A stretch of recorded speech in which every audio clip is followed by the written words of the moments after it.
This is Mark Tooley, editor of Providence, a journal of Christianity and American foreign policy, with the honor of interviewing Nigel Biggar today, a sometimes contributor to Providence, perhaps best known as the world's most renowned scholar of just war teaching.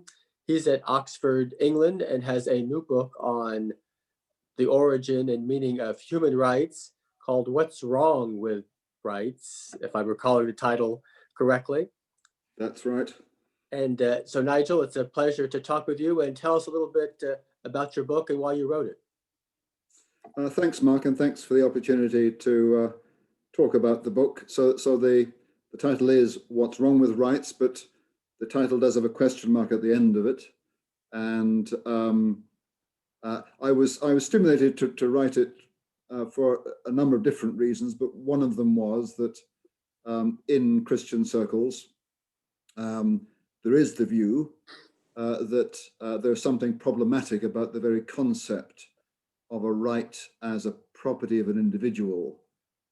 So you'll find people like Alistair MacIntyre, the Catholic philosopher, and Joan Lockwood O'Donovan, the Anglican theologian, arguing that the very concept of a right as the property of an individual is radically individualist, that it is contrary to any notions of common good, that it corrodes common good, and that it is therefore actually un-Christian.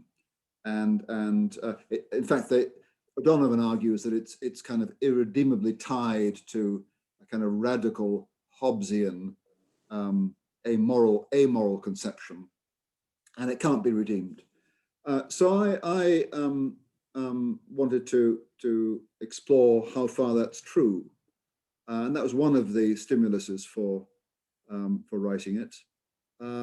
Another provocation was just observing that in public discourse, certainly in my own country, in Britain, but I think in the US as well, that public discourse is very happy talking about rights, but very reluctant and shy to talk about morality.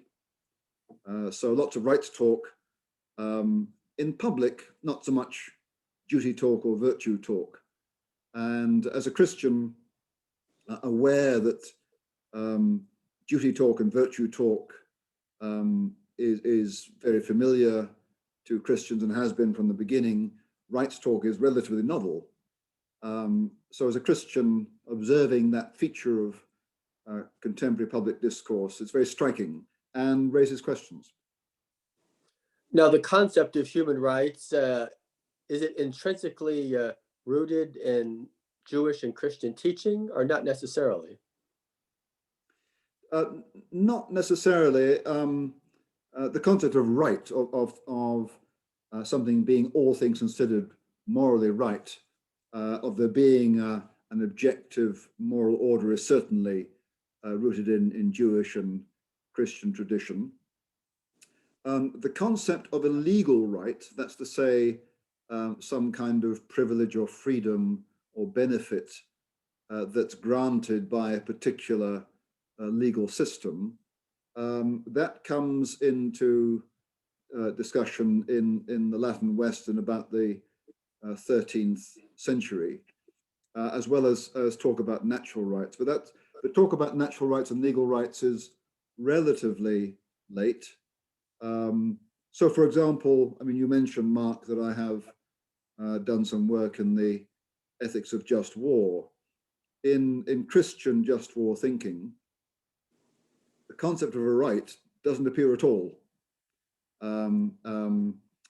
There's lots of talk about the duties of soldiers and the virtues of soldiers, but no talk of a right at all. So now this is controversial. I mean, you'll find people like Nick Walterstorff will argue that if not the word, the concept, as it were, is implicit in the Bible, and John Whitty will argue that the concept of a right goes way back.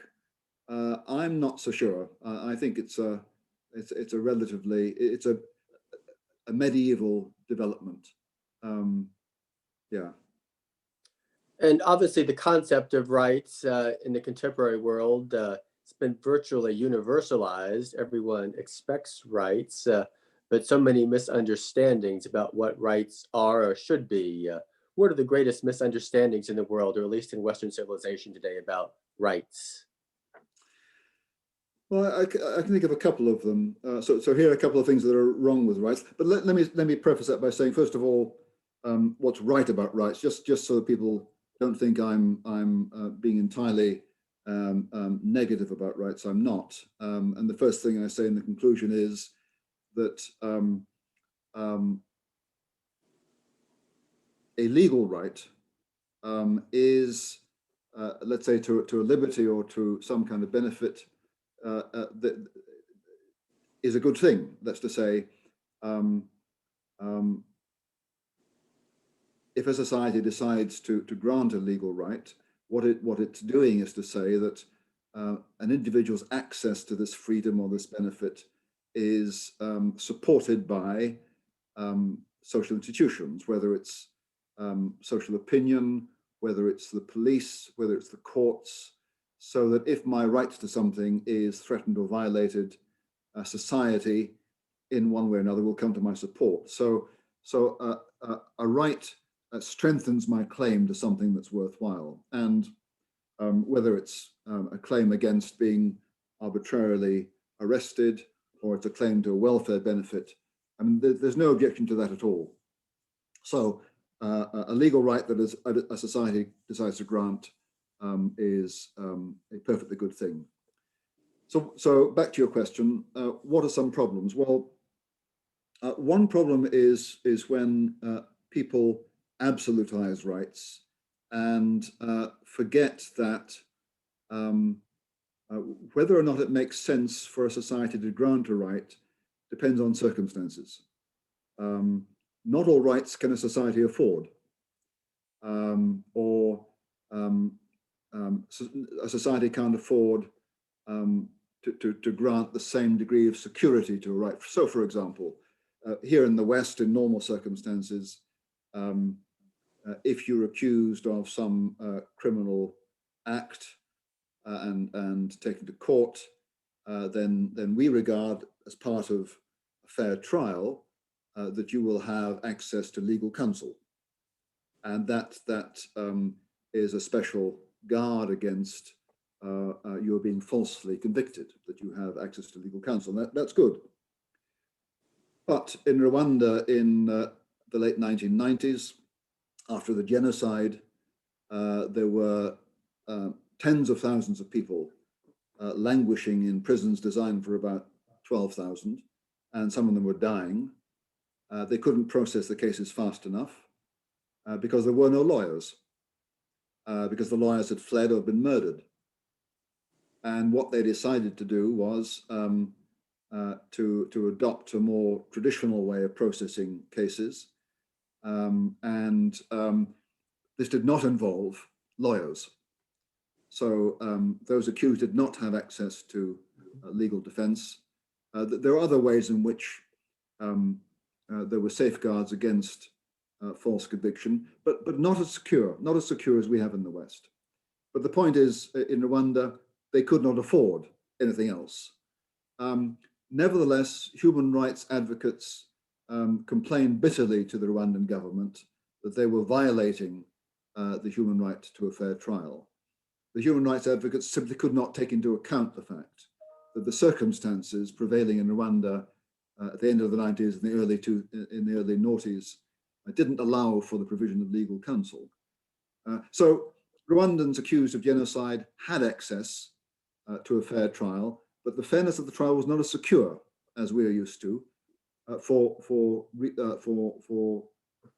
because of the conditions in which they're operating. And that's not ideal, but we need to recognize that sometimes conditions are not ideal. And those of us who care about rights need to be careful not to, as it were, devalue the currency by making impossible demands. So that's one problem. Another problem is that when I assert my right, yes, it does imply that you have a certain duty toward me as a right holder. So rights do imply duties. But what that conception misses out is the fact that I, as a right holder, may be, and indeed am, subject to duties and obligations that govern how I should exercise my right. So I may have a right, but as a Christian, I am bound to exercise that right charitably. And it might even be that the obligation of charity means that in this case, I do not exercise my right. And it's that notion of obligation and duty that is generated by a larger moral order or context that impinges on the right holder that is often missing from contemporary public discourse. So those are a couple of things that can go wrong with, not with the concept of a right, but with the way in which we talk about them. Now, in America, and I'm sure in Britain, there is great confusion over categories of rights. So I have a right to freedom of speech versus I have a right to a fully paid for college education versus I have a right to have my perceived gender identity fully affirmed by society and the government. So how do you respond to these various claims and categories of rights? Well, just to take the last one first, a society can grant such a right, and in my own country there have been moves in England, and there are still moves in Scotland to give people the right to have whatever legal gender they fancy. I myself think that is crazy, and lots of other people do too. But we could do that. It just, from my point of view, a crazy thing to do. So some rights can be granted, but they just don't make sense, or they're a bad idea. A right to a college education, again, if your society or my society is wealthy enough to grant such a right, then we can do it. We just need to remember there are some societies that can't afford it. We also need to remember that if we grant everybody a right to a college education, the amount of public money, because rights cost, right? So if you give someone a right to a college education, it means presumably someone's got to pay for it, presumably the state. If the state's paying for your college education because you have a right to it, then the state is not paying for something else, or the state is raising your taxes. So again, remember, rights cost, and therefore rights are conditional upon the resources a society has. And as for right to free speech, well, again, that doesn't cost so much because I guess except insofar as the state might have to deploy police or courts to enforce the right if it's infringed. It doesn't cost so much. But one thing I'd say to that is, it's good that we have a right to free speech, but here's where a Christian conception bears on the matter. Yes, I have a right to free speech, but if I abuse that right by speaking freely in an insulting, gratuitous, cruel, provocative, demeaning way within the law, let's suppose I do all those things without quite infringing hate speech or whatever it is, the laws against hate speech. If I abuse my right, I will provoke other people to violate my right, and I might actually bring the right into disrepute.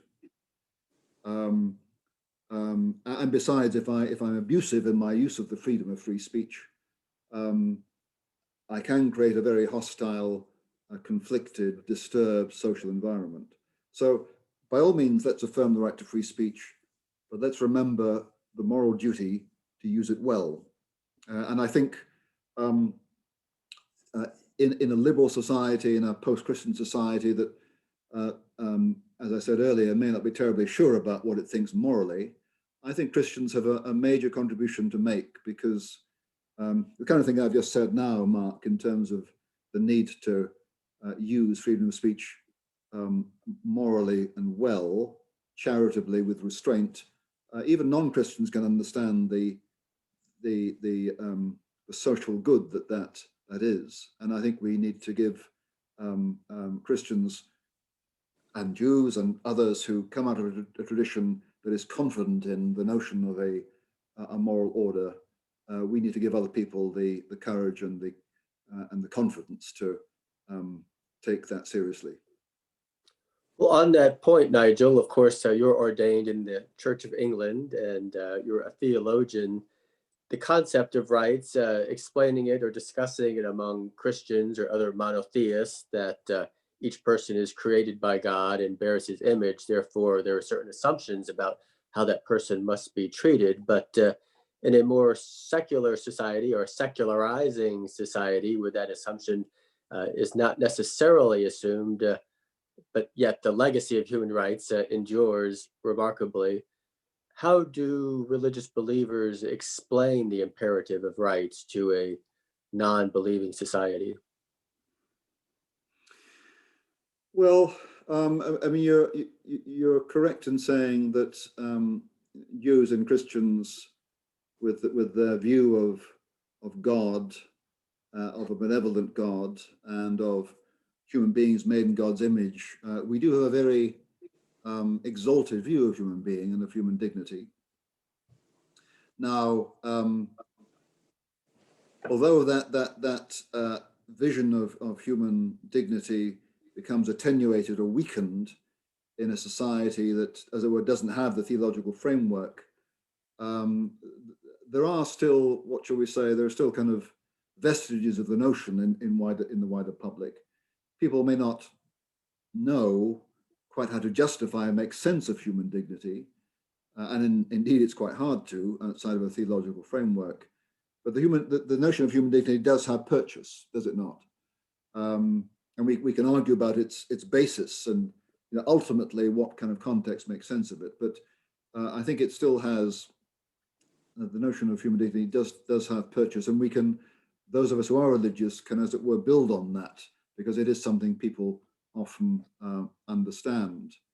The danger is, of course, when rights become more and more cut loose from a notion of human dignity, they simply become instruments for individual egos to assert themselves and therefore to abuse their rights. And the danger there is that the whole notion then becomes comes into ill repute, and people who behave that way are actually jeopardizing a society that recognizes rights. So that's and you can argue both in terms of favor in favor of human dignity, but also just point out some of the implications of concepts of human rights that are cut loose from a notion of human dignity. And then finally, Nigel, do you think that is it chauvinistic to say, or is it historically accurate to say that the Anglo-American political and legal tradition has a very special focus on human rights that is unique and that merits, I suppose, special attention and nourishing, and that our culture and nations have a special role in showcasing and advocacy for human rights around the world? Yes, I think so. So before I talk about Anglo-America, let me talk about the West. It does seem as if the West, the Christian West, has generated a strong notion of human rights. In my book, there's a chapter where I discuss how true it is that what we claim to be human rights are actually, as some in the non-Western world say, these aren't actually universal human rights, they're Western rights, and they're being imposed on us in a kind of imperialist fashion. And I explore how true that is, and I think it's not true. I think you will find rights in every society, different, as it were, packages of rights and rights that are secured more or less strongly. But you'll find the notion of a right in every society. But there's no doubt that the strong and prominent notion of human rights is much stronger in Western tradition. As for Anglo-America, well, yes, I think the tradition is even stronger there insofar as in England and then America, we did develop to generate legal rights as ways of limiting the state or limiting absolute executive power. And so that tradition of the limitation, the constitutional legal limitation of executive power is very strong in the Anglo-American liberal tradition. To some extent, the rest of Europe borrowed that from us in the 19th century, and through the Universal Declaration of Human Rights, it's become universalized. But yes, I think that Anglo-America has had a special tradition of rights that limit executive power, and yes, we do have a special responsibility in the present world to uphold and promote as far as we can human rights, particularly since there are certain very influential countries, not least China, where in spite of rights being legally enshrined, the practical respect for them, as we've seen in Hong Kong, is not so great. So I agree with you. I think we do have a special responsibility to uphold rights worldwide. Nigel, could you hold up your book again? Yeah.